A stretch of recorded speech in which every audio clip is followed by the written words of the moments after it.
High పిల్లలు, అమ్మమ్మ కథలకు స్వాగతం. మనం చాలా రోజులైంది కదా కథలు చెప్పుకొని. ఇవాళ ఏం కథ చెప్పుకుందామంటే కాశీ మజిలీ కథల్లోనే కల్పలత కథ. అంటే కల్పలత గురించి అనమాట. ఇతను ఈ కల్పలత తండ్రి పేరేమో వసుపాలుడు. అతను మహేంద్ర నగరము అనే ఒక రాజ్యాన్ని పరిపాలిస్తున్నాడు అనమాట. అతడికి ఈ కల్పలత అనే ఒక కూతురు ఉంది. చాలా అందంగా ఉంటుందిట. మళ్ళీ ఆవిడ ఏది కోరితే అది ఆ రాజు తెచ్చిచ్చేవాడు అనమాట. చాలా ముద్దుగా పెంచుకుంటూ ఉన్నాడు ఆ అమ్మాయిని. అయితే ఆ కల్పలతకి చిన్నప్పటి నుంచి పక్షులంటే చాలా ఇష్టం. అన్ని రకాల జాతుల పక్షుల్ని చాలా ఇష్టపడుతూ ఉండేదన్నమాట. ఎక్కడ ఎటువంటి వింత పక్షి ఉంది అంటే ఎంత డబ్బైనా ఇచ్చి ఆ పక్షిని తెప్పించుకుంటూ ఉండేదన్నమాట. ఇంకా ఈ వింత పక్షులు ఎక్కడుంటే అక్కడికి వెళ్ళి ఈ సైనికుల్ని పంపించి బోళ్ళంత డబ్బిచ్చి ఆ తండ్రి కొని తీసుకొచ్చి కూతురికి ఇస్తూ ఉండేవాడు అనమాట. అయితే ఈ అతను అమ్ముతూ ఉండేవాడు కదా, అడవిలో రాజు అతను అన్ని పక్షుల్ని వేటాడి తీసుకొచ్చి జంతువుల్ని పక్షుల్ని అమ్ముతూ ఉన్నాడు కదా. అతని గురించి ఈ వసుపాలుడికి తెలుస్తుందన్నమాట. తెలిసి ఏం చేస్తాడు, నీ దగ్గర ఉన్న పక్షి జాతులన్నింటినీ మాకు అమ్మాలి అని చెప్పి కొంతమంది అనుచరులకి డబ్బులు ఇచ్చి అతని దగ్గరికి పంపిస్తాడనమాట. అయితే ఒకరోజు ఏమవుతుంది, సత్యవంతుడికి దొరకకుండా పారిపోయింది కదా రెండో పక్షి. ఆ రెండో పక్షి ఈ బోయవాడికి దొరుకుతుంది. వాడేం చేస్తాడు, అబ్బా ఈ పక్షి ఎంత అందంగా ఉంది, చూడటానికి చాలా అందంగా ఉంది, చాలా మంచిగా ముద్దుగా ఉంది, ఇదేమో మనం తీసుకెళ్ళి ఆ మహేంద్ర నగరంలో ఉండే ఆ వసుపాలుడు అనే రాజుకి కనుక ఇస్తే మనకి బోళ్ళంత డబ్బులు ఇస్తాడు, ఆ అమ్మాయికేమో వింత వింత పక్షులంటే చాలా ఇష్టము అని ప్రకటించుకున్నాడు కదా, బోళ్ళంత డబ్బులు ఇస్తానని కూడా ప్రకటన చేశాడు ఆ రాజు. మంచి వింత వింత పక్షుల్ని కనుక ఇస్తేను అని చెప్పి ఈ బోయవాడు ఏం చేస్తాడు, ఒక పంజరములో ఆ పక్షిని పెట్టి ఆ నగరానికి తీసుకెళ్ళి ఒక పత్రం అంటే ఒక కాగితం మీద రాసి అంతఃపురానికి పంపిస్తాడనమాట. ఏమని, ఆ పక్షి యొక్క రేటు ధర ఎంతో చెప్పి ఆ కాగితాన్ని భటుల ద్వారా అంతఃపురానికి పంపిస్తే ఈ కల్పలత ఏం చేస్తుంది, అతడు చెప్పిన ఆ ధరకి ఆ పక్షిని చూసి వెంటనే ఏమి మాట్లాడకుండా అంత డబ్బు ఆ బోయవాడికి ఇచ్చేసి ఆ పక్షిని కొనుక్కొని చక్కగా దాన్ని తీసుకొచ్చి రత్నాలతో పొదిగిన ఒక మంచి పంజరములో పెడుతుందనమాట. ఆ పక్షిని చూడగానే ఈ కల్పలతకు కూడా చాలా ముద్దు వచ్చేస్తుంది అనమాట. భయ ఎంత బాగుంది ఈ పక్షి అని చెప్పి ముద్దు పెట్టుకొని చక్కగా దాన్ని ఆ పంజరములో పెట్టి దానికి రకరకాల పండ్లు అవి తినిపించి నెమ్మదిగా దాన్ని మాట్లాడిస్తుంది అనమాట. ఏమని మాట్లాడించేటప్పటికి ఆ పక్షి ఏం చేస్తుంది, ఇలా మాట్లాడటం మొదలు పెడుతుంది. చక్కగా పళ్ళు తింది, హాయిగా చక్కగా ముద్దుగా చూసుకుంటోంది. అందుకని ఆ భయం పోతుందన్నమాట. ఆ పక్షికి భయం పోయి నెమ్మదిగా పిలుస్తుంది అనమాట. కల్పలత కల్పలత అని పిలుస్తుంది. అలా చాలా నెమ్మదిగా పిలుస్తుంది.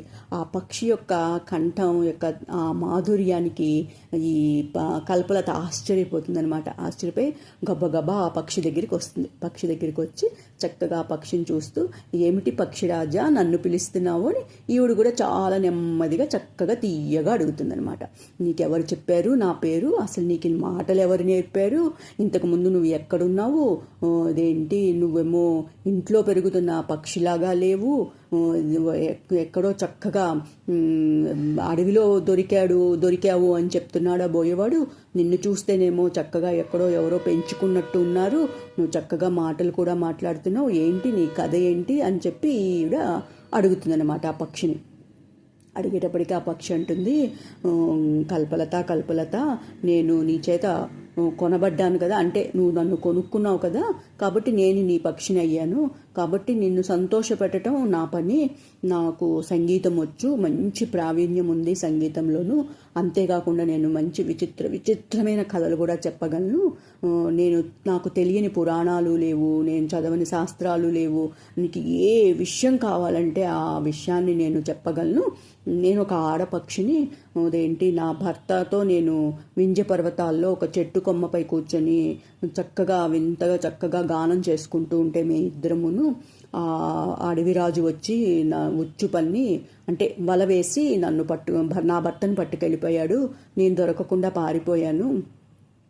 నేను అదేంటి పెట్టని కదా, నన్ను ఎవరో ఒకళ్ళు పట్టుకొని నన్ను చంపేస్తారు అని చెప్పి నేను పారిపోయాను. కానీ ఎంత పారిపోయినా కూడా ఇగో ఈ బోయేవాడు దొరికిపోయాను నేను. కానీ పాపం అతను నన్ను చంపకుండా నీకు అమ్మాడు. అది నాకు చాలా మంచి ఉపకారం చేశాడు ఆ బోయేవాడు. అదే చంపేసి ఉంటే నేను ఈ పాటికి చచ్చిపోయి ఉండేదాన్ని.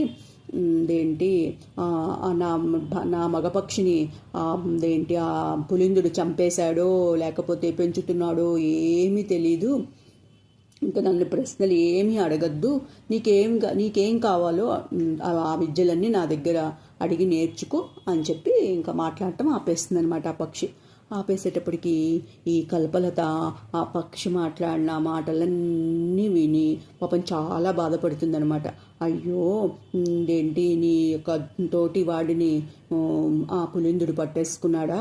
అయ్యో అతను పక్షులను పెంచుతాడే కానీ చంపడు అతను. కాబట్టి నువ్వు నీ మగపక్షి గురించి ఏమాత్రం భయపడకు. నీ మగపక్షిని కూడా నేను డబ్బిచ్చి ఇక్కడికి రప్పిస్తాను. అక్కడున్న పక్షులన్నింటినీ నేను కొంటాను. నా అదృష్టం కొద్దీ నువ్వు నా దగ్గరికి వచ్చావు. నాకు నా కథలంటే చాలా ఇష్టము. ఏదైనా మంచి కథ చెప్పు, నాకు చాలా సంతోషం కలిగించు నన్ను అని చెప్పి కల్పలత అడుగుతుందనమాట. అడిగేటప్పటికి ఆడపక్షి అంటుంది, అవునా అయితే అతను చాలా మంచివాడు అనమాట ఆ పులిందుడు. అయితే నా మగపక్షి కూడా అక్కడే పెరుగుతూ ఉండొచ్చు నువ్వు చెప్తున్న దాన్ని బట్టి. ఎట్లాగొట్లాగా ఆ మగపక్షిని కూడా నా దగ్గరికి చేర్చు, నీకు పుణ్యం ఉంటుంది. నీకు నేను చాలా మంచి మంచి కథలు చెప్తాను. నీకు కావలసినవన్నీ నేర్పిస్తాను నేను. నీకు ఎటువంటి కథ కావాలో చెప్పు. హాస్యం కావాలా, లేకపోతే శృంగారం కావాలా, లేకపోతే అదేంటి ధైర్యంతో కూడినవి, పౌరుషంతో కూడిన కథలు కావాలా, నీకు ఏ కథలు కావాలంటే ఆ కథలు చెప్తాను. నీకు ఏది కావాలో చెప్పు అని చెప్పి ఈ పక్షి ఆ కల్పలతతో అంటుందన్నమాట.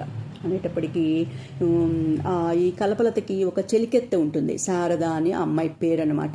ఆ అమ్మాయి అంటుంది, అబ్బో నీకు ఇన్ని కథలు వచ్చా? అయితే మా రాణి గారికి అన్ని కథలు ఇష్టమే, అన్ని రకాల కథలు ఇష్టమే. నీవు ఏ కథ చెప్పినా సరే మా రాకుమారికి చాలా ఇష్టము. ఏదో ఒక కథ చెప్పు అని చెప్పి ఈ శారద అంటుందన్నమాట. అనేటప్పటికి ఆ పక్షి అంటుంది, సరే ఇవాళకి పడుకుందాము, మనం పొద్దున్నే లేచి నీకు మంచి కథ చెప్తాను నేను అని చెప్పి చెప్తుందనమాట.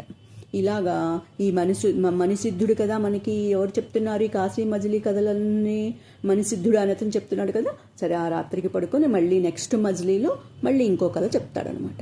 ఆ ఇంకో కథ మనం మళ్ళీ రేపు చెప్పుకుందాం. సరేనా మరి? Okay, bye bye, good night.